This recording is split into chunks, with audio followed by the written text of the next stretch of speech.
فتح مکہ کے بعد جو ایک چیز واضح طور پہ سامنے آئی وہ میرے پیارے نبی صلی اللہ علیہ وسلم نے جس طرح سے وہاں لوگوں کو معاف کیا. حالانکہ ہم اس سے پہلے اگر دیکھتے ہیں ہماری بہت ساری ہماری ہسٹری میں ہمارے انبیاء کرام دشمنوں کے لیے کہیں کہیں کچھ ناراض ہو کے اللہ کی بارگاہ میں گڑ گڑاتے ہوئے نظر آتے ہیں، لیکن حضور پاک نے جس طرح سے فتح مکہ میں ان لوگوں کو معاف کیا جنہوں نے وہاں سے انہیں نکالا تھا، اور کس طرح سے معاف کیا. بسم اللہ الرحمن الرحیم وما ارسلناک الا رحمۃ للعالمین.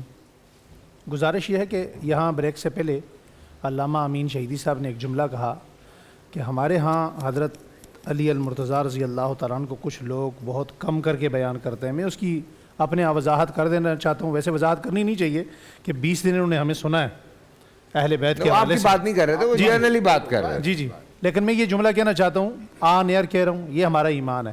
اس سے نہ کسی کو خوشنودی مقصود ہے اور نہ ہی کسی کو راضی کرنا مقصود ہے، صرف اللہ کی رضا کے لیے کہ جس طرح ہمارا دین، ہمارا ایمان، ہمارا اسلام، ہمارا دین، ہمارا ایمان، ہمارا اسلام ابو بکر، عمر، عثمان کے بغیر مکمل نہیں ہوتا، اسی طرح اہل بیت حضرت علی کے بغیر ہمارا دین، ایمان، اسلام مکمل نہیں ہوتا.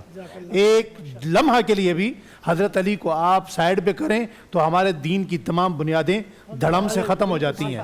ہمارا دین مکمل اس وقت ہوتا ہے جب یہ سارے اہل بیت اور صحابہ اکرام اکٹھے ہوتے ہیں، اور یہ اکٹھے جمع ہوتے ہیں تو ان سب کے ساتھ ہمارا دل، ایمان چلتا بھی ہے، دھڑکتا بھی ہے. اب آتے ہیں آپ کے سوال کی طرف. فتح مکہ میں کل سے دیکھ رہا ہوں مختلف پروگرام ہوئے، دوسرے ٹی وی چینل پر بھی ہوئے، لیکن میں اس پروگرام کا تھوڑا سا رخ بھی موڑنا چاہتا ہوں آپ کے سوال کے ساتھ ساتھ.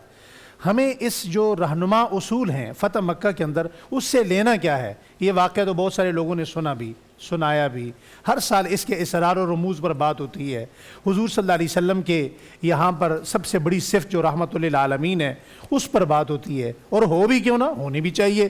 اس کی وجہ یہ ہے بنیادی کہ ایک حصہ رحمت اللہ تعالیٰ جل شانہ نے پوری کائنات میں تقسیم کی ہے. ایک حصہ رحمت، اب ایک حصہ رحمت پوری کائنات کی تمام مخلوقات میں تقسیم ہے. انسان بھی ہیں، جنات بھی ہیں، چرند بھی ہیں، پرند بھی ہیں، تمام مخلوقات ہے.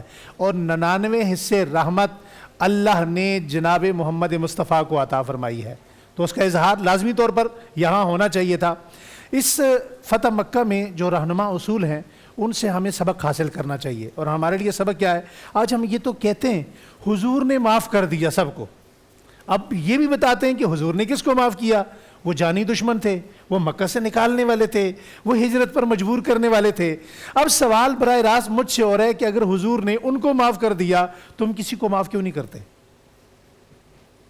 تم اپنے بھائی کو معاف کیوں نہیں کرتے؟ تم اپنے پڑوسی کو معاف کیوں نہیں کرتے؟ اپنے دوست کو معاف کیوں نہیں کرتے؟ اپنے یاروں کو معاف کیوں نہیں کرتے؟ اپنے محلے داروں کو معاف کیوں نہیں کرتے؟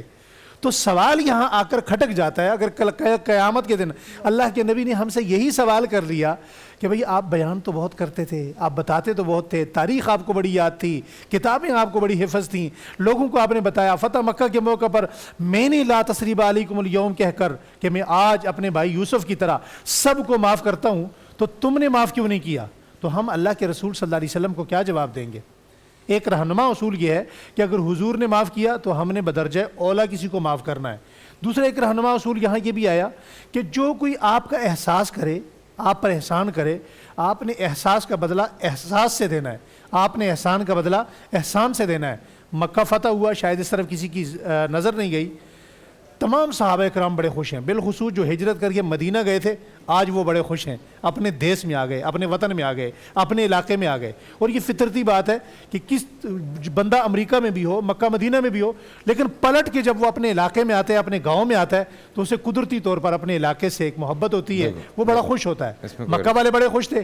لیکن آج حضور صلی اللہ علیہ وسلم چونکہ مزاج شناس تھے تو اہل انصار کو آپ نے دیکھا تو آپ کی ان تمام صحابہ کی آنکھوں میں آنسو تھے. حضور آقا دو عالم صلی اللہ علیہ وسلم ان کے دیکھ کر رو پڑے، چشم نبوت میں آنسو چھلک پڑے، اور حضور روئے تو کیوں روئے؟ فتح مکہ کے موقع پر بہت سارے صحابہ اکرام آپ کے ساتھ گئے. اب یہ دو طرح کے صحابہ اکرام تھے. ایک وہ صحابہ اکرام تھے جو مکہ سے ہجرت کر کے حضور کے ساتھ مدینہ آئے، اور دوسرے وہ صحابہ اکرام تھے جو مدینہ منورہ میں تھے جنہیں انصار کہا جاتا ہے. تو فتح مکہ کے موقع پر یہ انصار صحابہ اکرام کے دل میں ایک بات آئی جس کی وجہ سے یہ شدید پریشان ہوئے کہ حضور تو اپنے وطن آ گئے ہیں, وطن اصلی میں, اور کہیں ایسا نہ ہو کہ حضور اب یہیں رہ جائیں. تو آقا دو عالم صلی اللہ علیہ وسلم نے چشم نبوت نے جب دیکھا تو آنکھوں میں آنسو چھلک پڑے اور فرمایا اے انصار مدینہ, تم نے یہ کب سے سوچ لیا ہے کہ میں تمہیں چھوڑ دوں گا؟ ایسا کبھی نہیں ہو سکتا. فرمایا میں تمہارے ساتھ جاؤں گا, اور میرے رب نے میرا یہ فیصلہ کر دیا ہے کہ میں اب قیامت تک مدینہ میں رہوں گا. جس طرح ایک موقع پر مال غنیمت آیا تو آپ نے مہاجرین صحابہ میں تقسیم فرما دیا. انصار نے کہا یا رسول اللہ مہاجرین صحابہ میں تقسیم فرما دیا اور ہمیں نہیں دیا گیا. تو آپ نے فرمایا ان کے حصے میں مال غنیمت آیا اور تمہارے حصے میں محمد مصطفیٰ آئے. تو ضرورت اس امر کی ہے کہ ہم فتح مکہ سے جو اسرار و رموز سے جو رہنما اصول نکل رہے ہیں ہم انہیں تھامیں. پہلی بات آپ نے یہاں فیصل بھائی یہ فرمائی کہ جو حضور صلی اللہ علیہ وسلم نے عام معافی کا اعلان کر دیا تو یہاں انہوں نے مقابلہ نہیں کیا, انہیں تلوار اٹھانے کی ضرورت نہیں پڑی.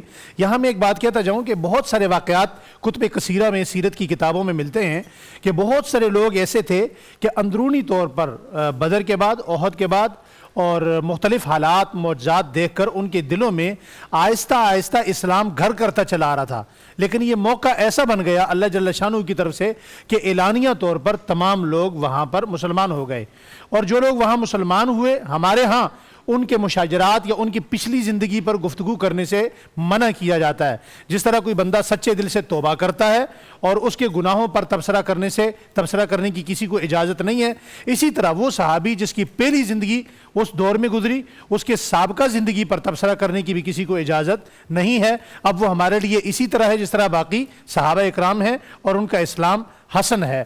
تو فتح مکہ کے موقع پر جہاں یہ بات ہمیں ملتی ہے کہ حضور صلی اللہ علیہ وسلم نے سب کو معاف کیا, تو وہاں سب سے بڑی ایک ایگزامپل یہ بھی ہے کہ وہ معافی کا حکم صرف وہاں نہیں, وہ ہمیں بھی ہے کہ ہم بھی معاف کریں, ہم بھی احسان کا بدلہ احسان سے دیں.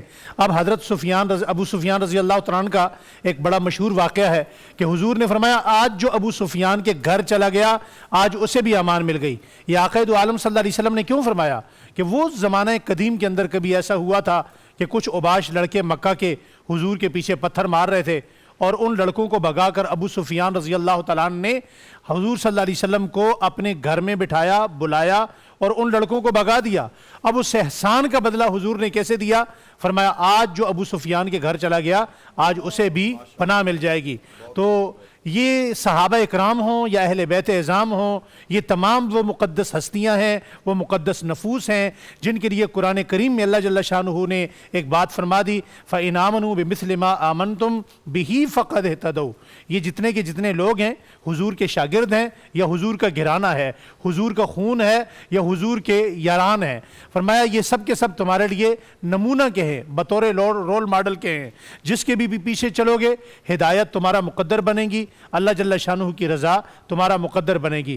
اللہ جل شانہ ہمیں اپنے ان شخصیات سے فیض حاصل کرنے, انہیں پڑھنے, ان کی ذات سے فیض حاصل کرنے اور ان کی ذات کو اپنے لیے, اپنی اولادوں کے لیے, آئندہ آنے والی نسلوں کے لیے ایگزامپل بنانے کی توفیق نصیب فرمائے. آمین آمین آمین آمین ثم آمین. بول انٹرٹینمنٹ کے شوز دیکھنے کے لیے ہمارے چینل کو سبسکرائب کریں اور بیل آئیکن پر کلک کرنا نہ بھولیں.